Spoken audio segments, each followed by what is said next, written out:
Hello friends, मैं दामोदर शर्मा आज 29 जुलाई 2020 के टॉप 10 करंट अफेयर की चर्चा करेंगे। मित्रों, 29 जुलाई के लिए पहला क्वेश्चन है, विश्व प्राकृतिक संरक्षण दिवस कब मनाया जाता है? 28 जुलाई को विश्व प्राकृतिक संरक्षण दिवस मनाया जाता है।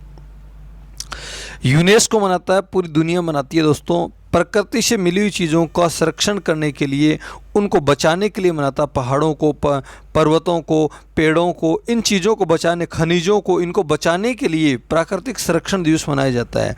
जो चीज़ हमें कुदरत से मिलती है उसका दोहन को कम करने के लिए प्राकृतिक संरक्षण दिवस मनाया जाता है। 28 जुलाई को मनाया जाता है। इम्पोर्टेंट क्वेश्चन है, आप इसको हमेशा याद रखना। 28 जुलाई को विश्व प्राकृतिक संरक्षण दिवस मनाया जाता है। आने वाली एग्जाम के लिए बहुत बहुत इम्पोर्टेंट है दोस्तों। 28 जुलाई की जब बात आती है, एक दिवस और आता है 28 जुलाई को, विश्व हेपेटाइटिस डे भी 28 जुलाई को मनाया जाता है। हेपेटाइटिस एक बीमारी है, HIV की तरह ही एक बीमारी है, उसी प्रकार हेपेटाइटिस होती है। तो विश्व हेपेटाइटिस डे 28 जुलाई को हेपेटाइटिस से जागरूक करने के लिए हेपेटाइटिस डे 28 जुलाई को मनाया जाता है। और हेपेटाइटिस दिवस की थीम थी hepatitis free future. Hepatitis free future इसकी थीम थी। दोनों दिवस याद रखना दोस्तों। 28 जुलाई के दो दिवस हैं, प्राकृतिक संरक्षण दिवस और हेपेटाइटिस डे। अगला क्वेश्चन है, हाल ही में भारतीय नौसेना अकादमी के कमांडेंट का पदभार किसने संभाला है? वाइस एडमिरल हम्पी होली ने संभाला है। नाम अच्छा है, हम्पी होली वाइस एडमिरल हैं। इससे पहले दिनेश कुमार त्रिपाठी नौसेना के कमांडेंट थे, उनका कार्यकाल पूरा हो गया। अब MP होली कमांडेंट का पदभार संभाला है। भारतीय नौसेना की जब चर्चा करोगे, नौसेना के चीफ कौन है? एडमिरल करमवीर सिंह नौसेना के चीफ हैं। आप कमेंट में बताना, भारतीय थल सेना के चीफ कौन है, भारतीय वायुसेना के चीफ कौन है? नौसेना के चीफ एडमिरल करमवीर सिंह हैं। ओके। अगला क्वेश्चन है, हाल ही में भारतीय मानक ब्यूरो के नए app BIS, bureau of Indian strategy बोलते हैं, केयर को किसने लॉन्च किया है? केंद्रीय मंत्री रामविलास पासवान ने लॉन्च किया है इसको। अच्छा, भारतीय मानक ब्यूरो के वर्तमान में महानिदेशक कौन है? प्रमोद कुमार त्रिपाठी इसके मानक ब्यूरो के महानिदेशक हैं। और ये मानक ब्यूरो के लिए BIS केयर नाम का जो ऐप है वो रामविलास पासवान ने लॉन्च किया। दोस्तों अच्छा क्वेश्चन है, इसको बार बार आप लिख के याद करना इन क्वेश्चनों को। अगला क्वेश्चन है, हाल ही में the Indian way strategy from N uncertain world नामक पुस्तक किसने लिखी है? भारत के विदेश मंत्री डॉक्टर S जयशंकर हैं जिन्होंने ये पुस्तक लिखी है। दोस्तों एग्जाम में एक पुस्तक का क्वेश्चन आता है, हमेशा एक पुस्तक का क्वेश्चन जरूर मिलेगा। मैं जितनी भी करंट जीके में आपको पुस्तक के नाम बता रहा हूँ वो आप आराम से लिख लेना और लिख करके उसको याद करना, आपका क्वेश्चन गलत नहीं होगा। ऐसे तो याद होंगे नहीं, लिख के याद हो जाएंगे। अच्छा, हाल ही में किसने डेयर टू ड्रीम 2.0 प्रतियोगिता शुभारंभ की है?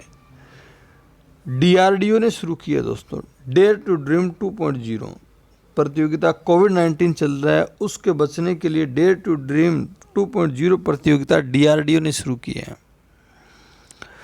DRDO रक्षा अनुसंधान संगठन संस्था, DRDO की स्थापना मैंने एक दिन पहले भी बताई थी, 1958 में इसकी स्थापना होती है।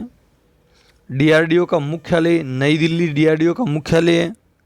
DRDO के वर्तमान अध्यक्ष कौन है? G सतीश रेड्डी। कौन है DRDO के अध्यक्ष? G सतीश रेड्डी DRDO के अध्यक्ष हैं वर्तमान में। तो एक क्वेश्चन से आपको 3 जानकारी मिल रही है दोस्तों। स्थापना कब हुई DRDO की? 1958, मुख्यालय नई दिल्ली, अध्यक्ष कौन है? सतीश रेड्डी। और कौन सा कार्यक्रम शुभारंभ किया? डेयर टू ड्रीम 2.0 प्रतियोगिता DRDO ने शुरू की है।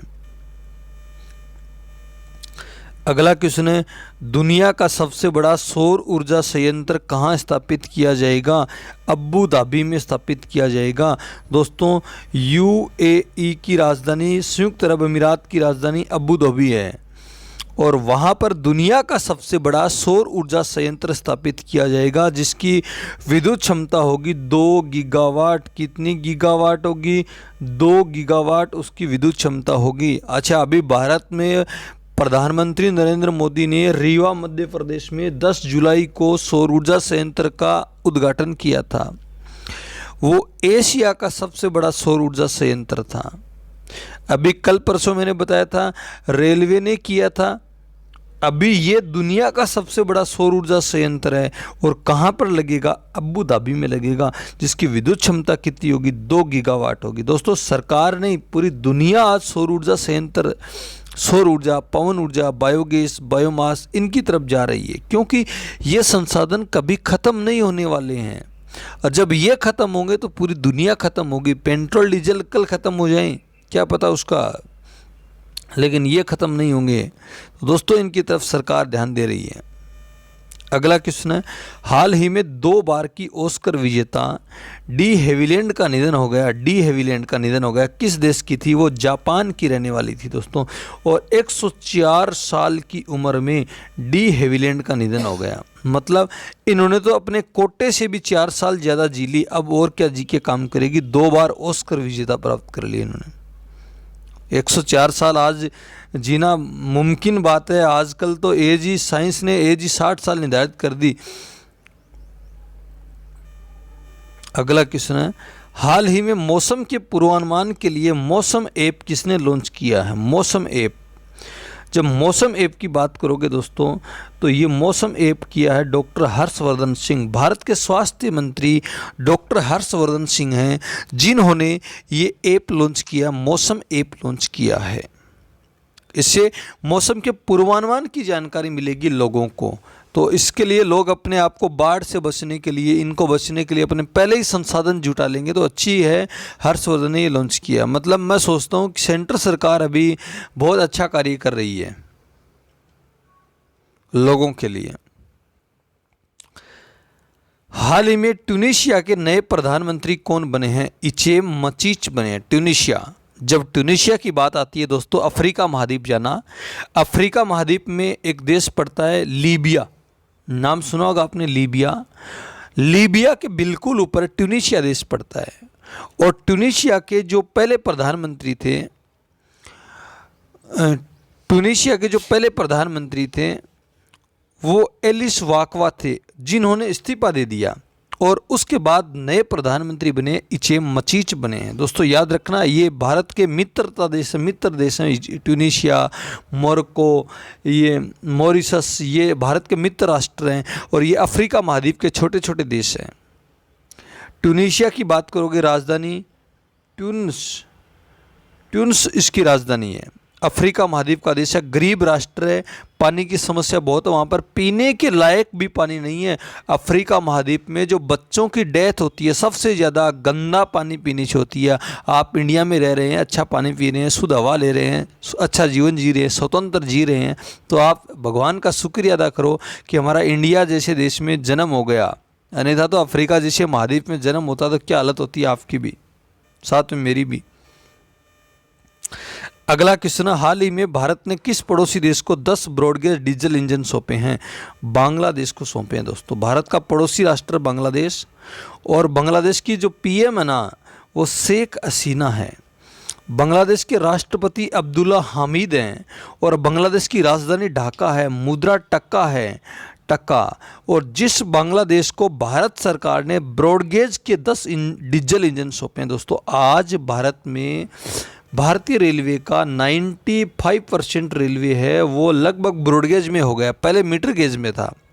अब आपको समझ में नहीं आया कि मीटर गेज ब्रॉडगेज क्या होता है? मीटर गेज में 2 पटरियों के बीच की दूरी होती है 1 मीटर होती है, और ट्रेन डग डग करती चलती है, मतलब इतना मज़ा नहीं आता ट्रेन में बैठने का। और एक होती है ब्रॉडगेज। ब्रॉडगेज में 2 पटरियों के बीच की दूरी होती है 1.67 मीटर होती है, और ट्रेन भी ऐसी चलती है जैसे पेट का पानी भी नहीं हिलता, आराम से चलती है, मज़ा आता है ट्रेन बैठने का, स्पीड पकड़ती है। मीटर गेज में इतनी स्पीड नहीं होती है। एक होती है नैरो गेज। नैरो गेज में होती है 0.714 मीटर होती है बीच की दूरी। राजस्थान में नैरो गेज ट्रेन चलती है, धौलपुर में चलती है। और जो मीटर गेज ट्रेन है वो चलती है पहाड़ी क्षेत्रों में। जैसे आपको शिमला जाना, आप हनीमून के लिए जा रहे हैं या कहीं घूमने के लिए जा रहे हैं, तो शिमला जाओ या कालका जाओ या कश्मीर जाओ, वैष्णो देवी के वहाँ पर जाते हैं ना, तो वहाँ पर आपको मीटर गेज मिलती है। ब्रॉडगेज मैदानी क्षेत्रों में ब्रॉडगेज ट्रेन चलती है। दोस्तों, आपको वीडियो पसंद आए तो लाइक करना, शेयर करना, चैनल को ज़्यादा से ज़्यादा सब्सक्राइब करना। Okay, Damodar Sharma always with you. Thank you for watching. Okay.